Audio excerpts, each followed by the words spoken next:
The move is over. The volatility is what's left. And that matters, because while most people were still watching oil headlines, the market had already repriced silver through yields, not barrels. Here are the numbers most people missed.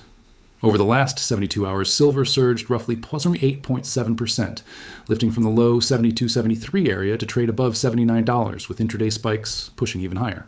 Gold moved in the same window but far less aggressively, rising about plus 3.8% toward the $4,480, $4,120 range.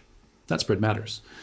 When silver outperforms gold by more than 2.1 on a percentage basis, the market is not trading generic inflation fear. It is trading rate sensitivity and liquidity stress. At the same time, U.S. Treasuries were doing the real work. The 10-year yield climbed roughly 18 basis points into the CPI window, while the 2-year yield remained elevated, refusing to price immediate policy relief. More importantly, real yields firmed instead of collapsing. That single detail changes everything. Rising or stable real yields increase the opportunity cost of holding non-yielding assets, and silver reacts to that faster than almost anything else. The dollar index, DXY, added another layer to the signal. After weeks of steady decline, DXY stabilized near 99, failing to break lower even as risk narratives intensified. A falling dollar with falling yields supports metals broadly. A stable dollar with firm yields does not. That combination tells you capital is not fleeing the system. It is waiting to reprice it. Oil was loud. Oil was not in charge. Yes, crude dominated headlines. Oil near $90 was everywhere, but realized pricing told a different story. Brent crude held in the low 60s, up only about 3 to 4% on the week, while silver nearly doubled that move in percentage terms. If oil were the marginal driver of inflation expectations, silver would not have decoupled this aggressively. It didn't. The bond market took the lead. This is where most investors fall behind. They assume inflation trades begin with energy. They wait for oil to confirm the move. But CPI week doesn't reward that logic. CPI reprices rates first. Everything else reacts downstream. Silver sits directly in that downstream channel because it is both a monetary hedge and a liquidity-sensitive asset. The curve made that clear. As CPI approached, the yield curve compressed. It didn't steepen aggressively, and it didn't invert further either. Compression signals uncertainty, not confidence. The market wasn't pricing growth acceleration or recession collapse. It was pricing policy risk, and policy risk pushes capital toward protection with leverage, not toward cyclical assets. Silver reflects that faster than gold. Gold absorbed the same uncertainty with relative calm. Silver did not. Silver never does. It is thinner, more flow sensitive, and more exposed to marginal positioning. As traders adjusted hedges ahead of CPI, silver's intraday ranges widened to roughly 4 to 5%, even as the broader structure held. That combination is not weakness. It is tension. You could see the mechanism intraday. When yields ticked higher by just 2 to 3 basis points, silver stalled almost immediately. When yields eased even marginally, silver caught bids within minutes. That inverse relationship tightened session by session. This wasn't coincidence. It was cause and effect playing out in real time. Oil failed to transmit. Despite geopolitical rhetoric and supply risk headlines, crude volatility remained contained. There was no sustained breakout, no inventory shock priced into futures.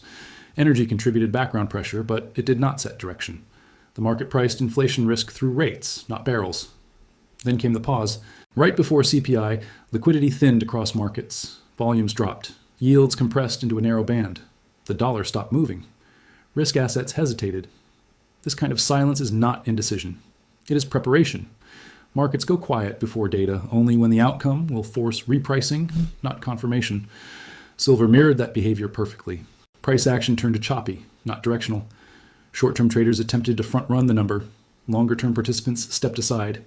Everyone was waiting for the same answer, whether they admitted it or not. Where do real yields go next? Because that single variable decides silver's next move. If CPI prints hot enough to push real yields higher, silver doesn't weaken because inflation is bad. It weakens because higher real yields raise the cost of holding it. That's math, not emotion. If CPI prints soft or even comfortably in line, yields ease, the dollar weakens and silver benefits immediately. Not from panic, but from monetary relief. Oil doesn't get a vote in that decision. Oil can influence longer-term narratives. It can shape expectations over months. But on CPI day, the bond market rules, and silver has already told you who it's listening to. If you're still waiting for crude to confirm what yields have already priced, you're late, and that matters, because when the data hits, the market won't explain itself, it will move. And if you don't understand the numbers before that happens, volatility will feel like chaos instead of what it really is, repricing. The repricing didn't happen in one candle. It unfolded in sequence, and the order is what matters.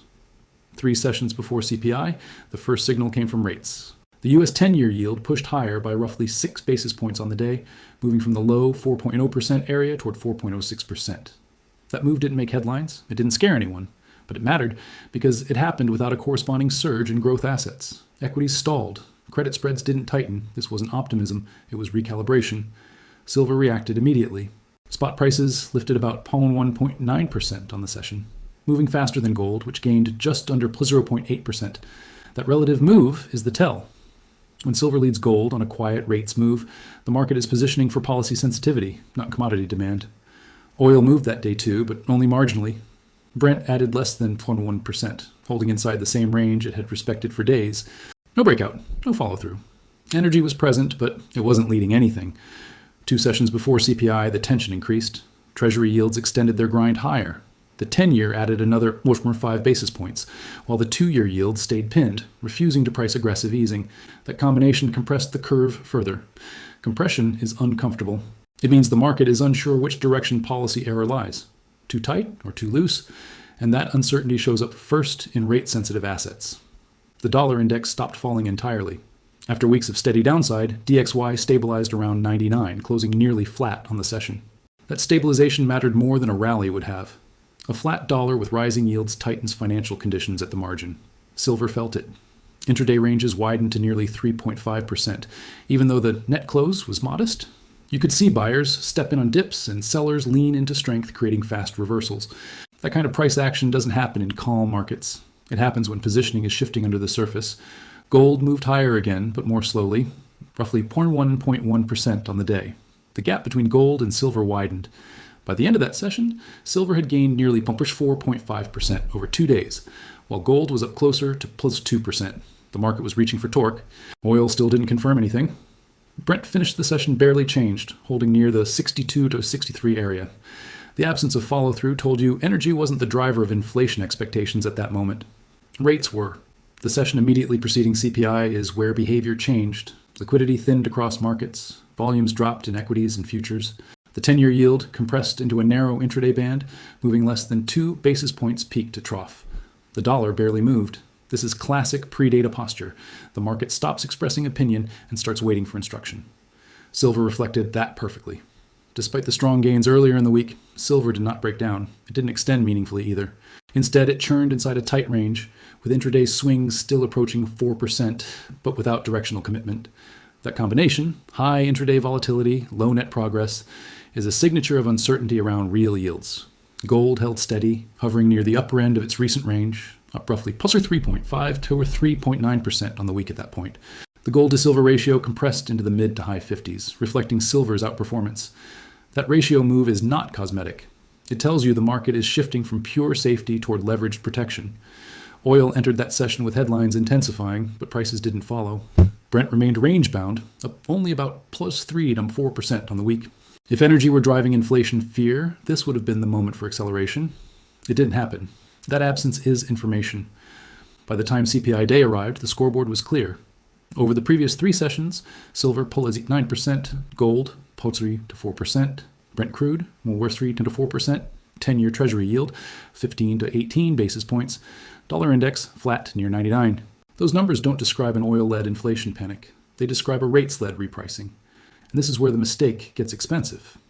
Many investors look at CPI as the start of the trade. It isn't. CPI is the moment when the market either confirms or rejects what it has already priced. In this case, the market had already priced uncertainty in the rate path, firmness in real yields, and a pause in dollar weakness. Silver moved in anticipation of that outcome, not in response to oil narratives. That's why the sequencing matters. Rates moved first, the dollar stabilized second, silver repriced third. Oil lagged the entire process. When you understand that order, the CPI reaction stops feeling random. It becomes mechanical. If CPI were to push real yields higher from here, it would challenge the silver rally immediately. Not because inflation disappears, but because the cost of holding silver increases. If CPI were to ease pressure on yields, silver would extend, not because oil is rising, but because monetary conditions are loosening at the margin. That decision point is exactly where the market now stands. And if you missed how we got here, day by day, basis point by basis point, the reaction will feel violent. Not because it is unpredictable, but because you weren't watching the right variable soon enough. In the next part, we'll break down the exact transmission mechanism how CPI flows into yields, how yields flow into the dollar, and why silver amplifies that chain more aggressively than gold when liquidity is thin. That's where the real risk and the real opportunity sits. What the market priced wasn't fear, it priced mechanics. Once you strip away the headlines, the CPI reaction always flows through the same channels. First comes the inflation print. Then the bond market recalibrates the expected path of policy. That adjustment moves real yields. Real yields move the dollar, and only then do precious metals respond, with silver reacting faster and more violently than gold. That chain is why this week's price action looked the way it did. When CPI expectations hardened into the release, the market wasn't debating whether inflation was good or bad. It was debating whether the Federal Reserve could afford to ease. That distinction is critical. Inflation can stay elevated and still be manageable if real yields fall. Inflation becomes a problem for metals only when real yields rise. That's exactly why silver's move stalled when yields firmed. As CPI hit the tape, the immediate response showed up in Treasuries. The 10-year yield snapped higher by several basis points within minutes, while shorter maturities remained sticky. That move signaled that the market was not willing to price rapid easing. Real yields followed. The dollar firmed alongside them, and silver felt the pressure almost instantly. This is the moment where many investors misread what's happening. They see silver hesitate and assume the inflation trade is over. But what's actually happening is simpler. The opportunity cost of holding silver is being repriced. When real yields rise, capital demands compensation. Non-yielding assets must adjust. That doesn't invalidate the broader move. It defines its tempo. In the hours following CPI, silver volatility expanded again. Intraday swings pushed back toward the 4 or 5% range, even as price struggled to extend meaningfully higher. That behavior is textbook for a market caught between two forces: structural demand for protection and near-term resistance from rising real yields. Gold behaved differently. Gold held its gains with less violence, reflecting its deeper liquidity and more defensive role. While silver chopped aggressively, gold traded more smoothly, holding near the upper end of its recent range, still up roughly 3 to 4% on the week. The gold to silver ratio widened slightly intraday, then compressed again as volatility settled. That back and forth wasn't noise. It was positioning adjusting in real time. Oil, again, stayed on the sidelines. Despite CPI reinforcing inflation concerns, crude prices failed to accelerate. Brent held near the same range, unable to break decisively higher. That lack of follow-through confirmed what the earlier sessions had already suggested. Energy was not the marginal driver of inflation pricing in this window. Rates were. So why did silver still hold most of its gains? Because the market wasn't abandoning the hedge. It was recalibrating it. In a world where nominal yields rise but growth confidence doesn't, investors remain uneasy.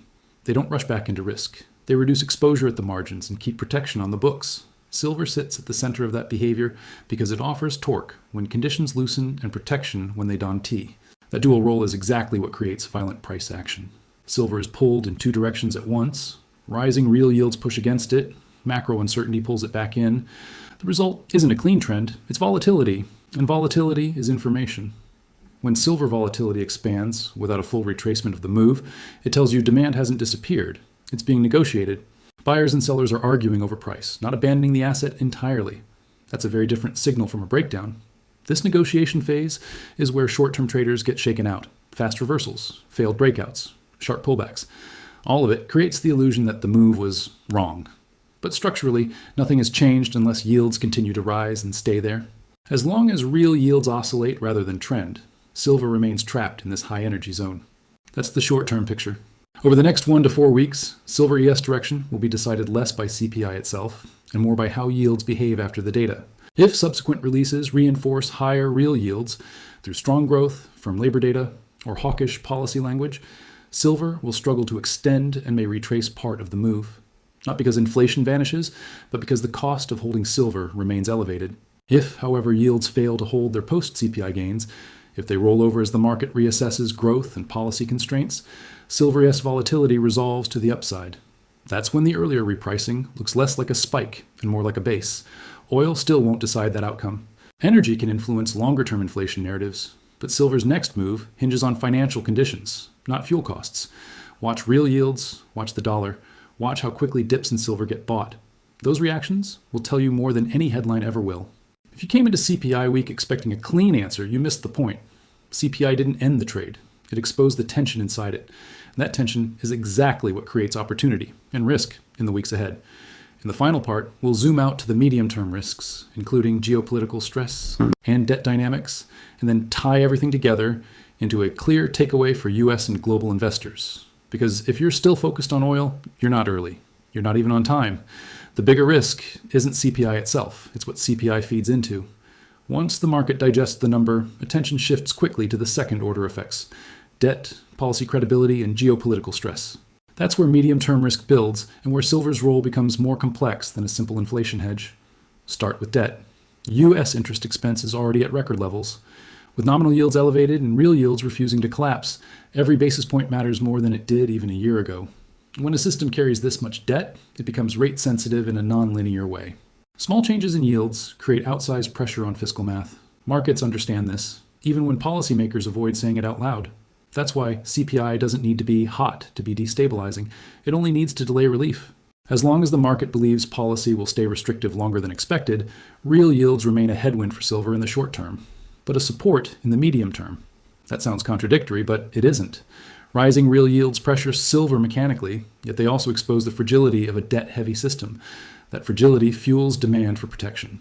This is where silver diverges from gold again. Gold thrives when confidence erodes slowly. Silver reacts when stress becomes unstable.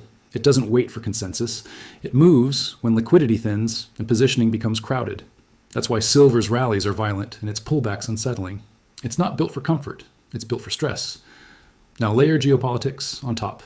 Energy markets remain sensitive to disruption, even if they're not pricing scarcity yet. Shipping routes, sanctions enforcement, and regional instability all feed into cost structures long before they remove physical supply. That keeps inflation expectations from fully resetting lower even when headline prints stabilize. At the same time, global rate dynamics are tightening the net. Japan's yield regime has already shifted. Europe remains constrained. China is easing into a different kind of slowdown. These global pressures don't resolve cleanly. They bleed into dollar funding markets, into cross-border flows, and into the availability of liquidity. Silver sits directly downstream from those flows. This is why medium-term risk isn't about a single number or event. It's about reaction functions. If yields stay elevated and the dollar remains firm, silver will stay volatile but capped. Not broken, negotiated. If yields fail to stay high, if they roll over under the weight of debt, growth concerns, or policy hesitation, silver doesn't need oil to explode. It needs liquidity to loosen. That's when volatility turns into extension. And this is the part most investors miss. Silver doesn't wait for certainty. It moves when uncertainty becomes expensive, when hedging costs rise, when positioning is forced to adjust, when people realize they're underprotected, not overexposed. That realization rarely comes with a headline. It comes with price behavior. That's why watching silver through the lens of oil misses the point. Oil tells you about supply risk. Silver tells you about systemic stress. On CPI week, systemic stress is priced through rates. That's the chain. Ignore it, and you'll keep arriving late. So here's the clean takeaway. This week wasn't about oil flirting with $90. It wasn't about inflation fear in the abstract. It was about yields asserting control over the tape. Rates moved first, the dollar stabilized second, silver repriced third. Oil lagged the entire process. That order matters. In the short term, silver lives or dies by real yields. In the medium term, silver lives off the tension between elevated rates and an overleveraged system. As long as that tension exists, volatility doesn't disappear. It migrates. Volatility is not the enemy here. It's the signal. If you're waiting for clarity before you pay attention, you're already behind. Markets don't reward certainty. They reward preparation. CPI didn't end this story. It revealed who was watching the right variable early enough. The move is over. The volatility is what's left. And if you're still trying to understand it through oil headlines, you're not early. You're late. And that matters.